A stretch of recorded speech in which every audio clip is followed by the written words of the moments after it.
Болото пахнет. И танки тогда болотом пахнут.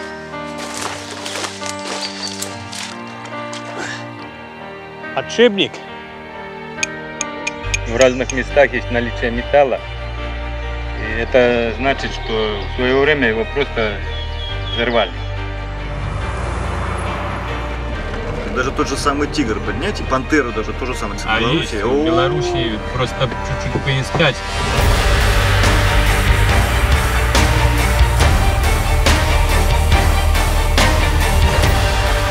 По всему болоту разбросано. Соберешь эти куски, получается танк. Болотный камуфляж. Романтика. Фонари.